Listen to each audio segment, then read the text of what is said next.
నమస్తే అండి. పప్పుచారులకు నంజుకోవడానికి గుత్తి వంకాయ వేపుడు చాలా బాగుంటుంది. ఎలా చేయాలో చూద్దామా. ముందుగా స్టవ్ వెలిగించి కడాయి పెట్టుకొని 2 చెంచాల పల్లీలు, 2 చెంచాల ధనియాలు, 1 చెంచా మినపప్పు, 1 చెంచా శనగపప్పు, 1/2 చెంచా జీలకర్ర, ఎండు కొబ్బరి వేసుకొని అన్ని దోరగా వేయించుకొని చల్లారిన తర్వాత మిక్సీ జార్లో వేసుకొని పౌడర్ చేసుకోవాలి. తర్వాత ఇందులో రుచికి సరిపడా ఉప్పు, 1/2 చెంచా పసుపు, 1 చెంచా కారము, వెల్లుల్లి రెబ్బలు కూడా వేసుకొని పౌడర్ చేసుకోవాలి. గరం మసాలా ఇష్టం ఉంటే వేసుకోండి, నేనైతే వేయలేదు.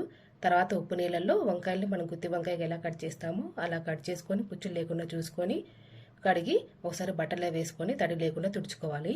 ఇప్పుడు కావాల్సినంత మసాలా పొడిని ప్లేట్లోకి తీసుకొని కొద్దిగా నూనె వేసి ముద్దలా కలుపుకోవాలి. కట్ చేసి పెట్టుకున్న వంకాయలలో మసాలాని 4 వైపులు వచ్చేలా కూర్చి ఒకసారి ఇలా రోల్ చేస్తే మసాలా అనేది బయటికి రాకుండా వంకాయ అనేది వేరబడిపోకుండా ఉంటుందండి.